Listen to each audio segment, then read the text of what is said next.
Assalamualaikum warahmatullahi wabarakatuh. Di sini saya akan melanjutkan penjelasan saya dari part 3 sebelumnya.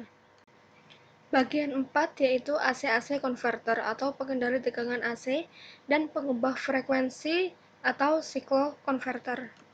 Rangkaian pengendali tegangan AC atau pengendali tegangan RMS. Pengontrol tegangan AC adalah jenis konverter daya thyristor yang digunakan untuk mengubah tegangan tetap, supply input AC frekuensi tetap, untuk mendapatkan variabel keluaran tegangan AC. Jenis pengendali tegangan AC ada 4, yaitu yang pertama, pengendali tegangan AC fasa tunggal setengah gelombang atau pengendali searah. Yang kedua, pengendali tegangan AC fasa tunggal gelombang penuh atau pengendali dua arah. Yang ketiga, pengendali tegangan AC tiga fasa setengah gelombang atau pengendali searah. Dan yang keempat, ada pengendali tegangan AC tiga fasa gelombang penuh atau pengendali dua arah. Teknik pengendali tegangan AC ada dua, yang pertama kontrol on-off, dan yang kedua ada kontrol fasa. Pertama ada prinsip teknik pengendali on-off. Yang sebelah kiri berupa gambar rangkaian dan yang sebelah kanan berupa bentuk gelombang keluaran yang dihasilkan. Bentuk keluaran RMS dari metode pengendali on-off adalah VO-RMS sama dengan VI-RMS akar T-on per TO sama dengan VS akar T-on per TO.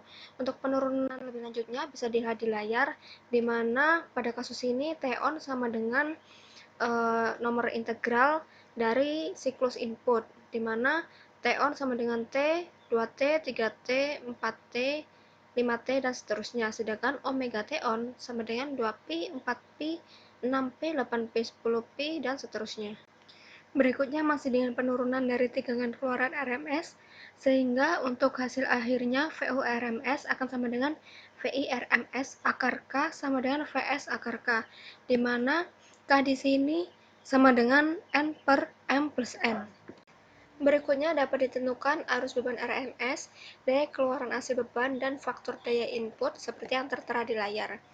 Untuk arus dari thyristor, yaitu IM, sama dengan VM per RL, di mana hal ini merupakan arus thyristor puncak maksimum.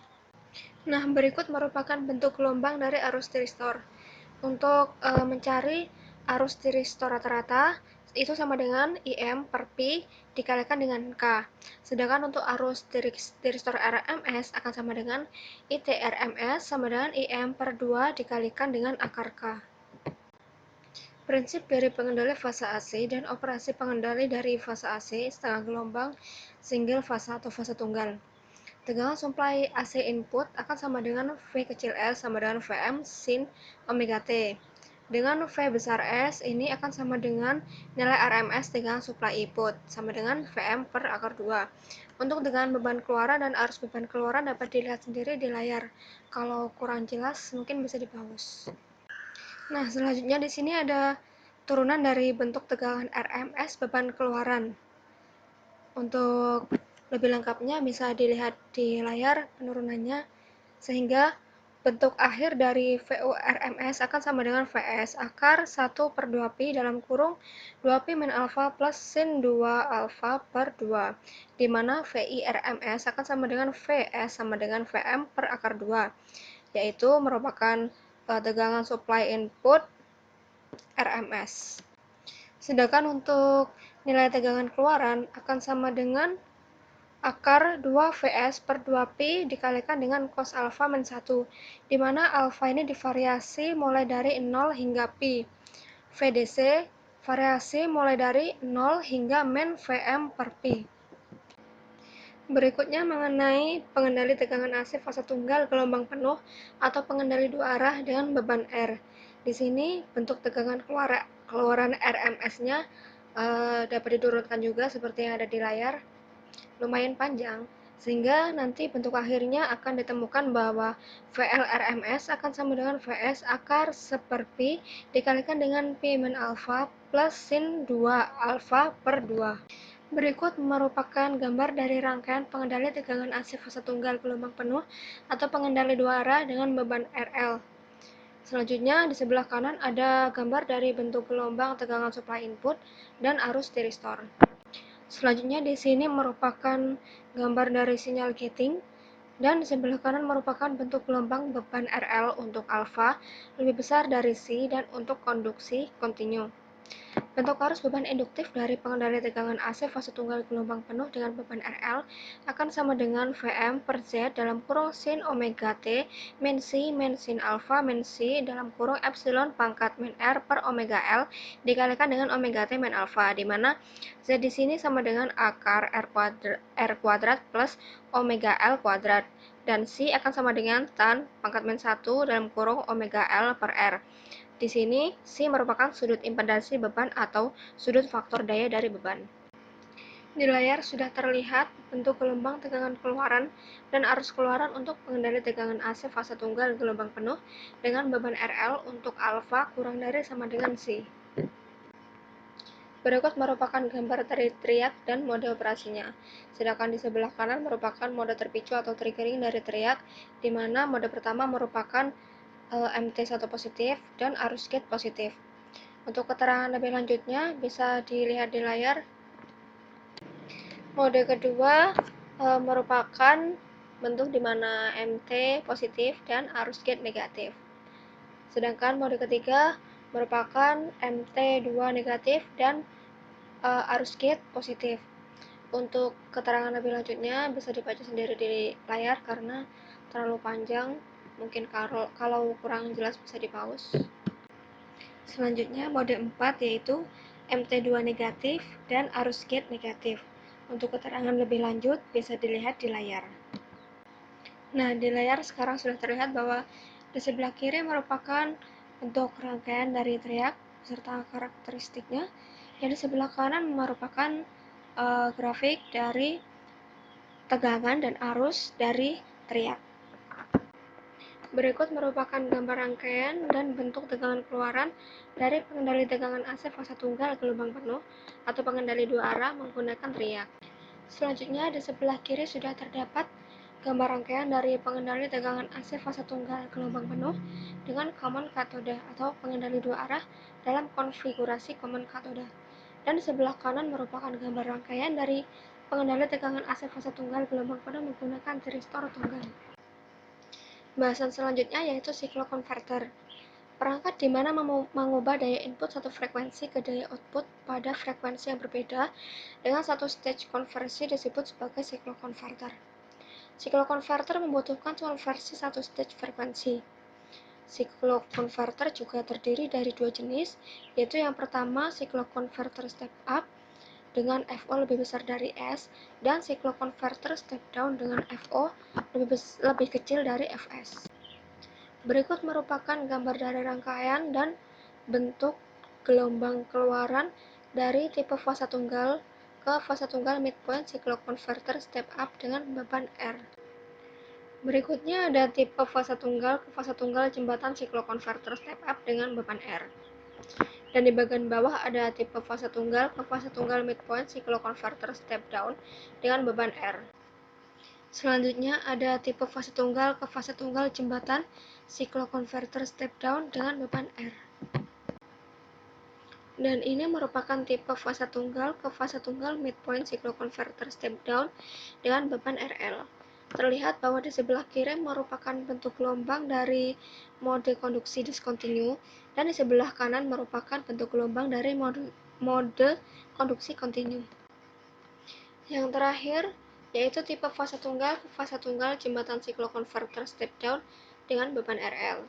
Di sebelah kanan ini terdapat gambar rangkaiannya.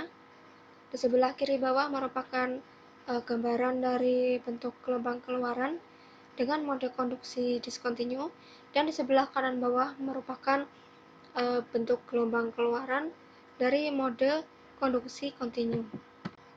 Terakhir yaitu bagian 5 dengan DC-AC converter atau inverter. Yang pertama ada inverter fase tunggal setengah jembatan. Di sebelah kanan ini merupakan gambar dari aliran tegangan pada Q1 dan Q2. Gambar di sebelah kanan atas merupakan kondisi di mana Q1 on dan Q2 off, sehingga untuk V outputnya akan sama dengan V2/2. Sedangkan di bagian kanan bawah merupakan kondisi di mana Q1 off dan Q2 on, sehingga untuk V outputnya akan sama dengan min V2 per 2. Berikut merupakan bentuk gelombang keluarannya, sehingga nilai RMS dari komponen dasar didapat bahwa V01 sama dengan 0,45 Vs. Untuk nilai RMS dari tegangan outputnya, ini bernilai VO yang itu sama dengan Vs per 2. Untuk tegangan output sesaat dapat dicari dengan menggunakan deret Fourier seperti yang terdapat di layar. Ketika beban induktif lebih besar atau arus beban untuk beban induktif besar, maka transistor hanya berpindah pada perempat siklus atau 90 derajat. Ketika Q1 mati pada T sama dengan T0 per 2, arus jatuh hingga 0 melalui D2 L Vs per 2 pada bagian bawah. Sedangkan ketika Q2 mati pada T sama dengan T0, maka arus jatuh hingga 0 melalui D1 L Vs per 2 pada bagian atas. Berikut merupakan deret Fourier dari arus keluaran untuk beban RL, dan di bagian bawahnya merupakan daya keluaran dasar pada banyak kasus. Jika inverter terjadi lossless, maka rata-rata daya terserap oleh beban akan sama dengan rata-rata daya yang tersuplai oleh sumber DC. Untuk beban induktif, arus mendekati sinusoidal dan komponen dasar dari tegangan keluaran mensuplai daya menuju beban, sehingga untuk IS-nya akan sama dengan VO1 per Vs dikalikan dengan IO cos theta 1. Berikut beberapa parameter performa. Yang pertama adalah faktor harmonik dari N atau ditulis HFN sama dengan VON per VO1, di mana N lebih besar dari 1. VON di sini adalah sama dengan nilai RMS dari N komponen harmonik, sedangkan VO1 adalah nilai RMS dari komponen dasar. Selanjutnya ada total harmonic distortion atau THD, yaitu seper VO1 dalam kurung sigma dengan N mulai dari 2, 3, dan seterusnya hingga tak terhingga V-on kuadrat pangkat setengah. Untuk faktor distorsinya atau DF akan sama dengan seper VO1 dalam kurung sigma N dari 2, 3, dan seterusnya hingga tak hingga VON per N kuadrat pangkat 2 dipangkatkan lagi setengah, sehingga DFN-nya akan sama dengan VON per VO1 N kuadrat untuk N lebih dari 1. Sedangkan untuk lowest order harmonic atau LOH, komponen harmonik di mana frekuensi paling mendekati dasar dan amplitudenya lebih besar dari atau sama dengan 3% dari amplitudo komponen dasar. Berikutnya inverter fase tunggal gelombang penuh. Mengandung 4 pemotong dan 3 kabel sumber DC, yaitu Q1, Q2, dan Q3, Q4 yang bergantian on dan off. Membutuhkan sinyal gate terisolasi untuk Q1 dan Q3 bagian atas. Tegangan yang melewati beban pada tiap pasangan akan berjalan secara berkebalikan. Seperti yang terdapat pada gambar sebelah kanan, gambar bagian atas yaitu kondisi di mana Q1 dan Q2 on, serta Q3 dan Q4 off, maka VO akan sama dengan Vs. Sedangkan di bagian bawah merupakan kondisi di mana Q3 dan Q4 on, sedangkan Q1 dan Q2 off, sehingga untuk VO-nya akan sama dengan min Vs. Ketika beban mempunyai induktif yang besar, maka keduanya akan sama-sama off, baik Q1, Q2 maupun Q3 dan Q4. Pada bagian bawah merupakan grafik dari arus beban pada beban induktif yang besar. Sekian penjelasan dari saya.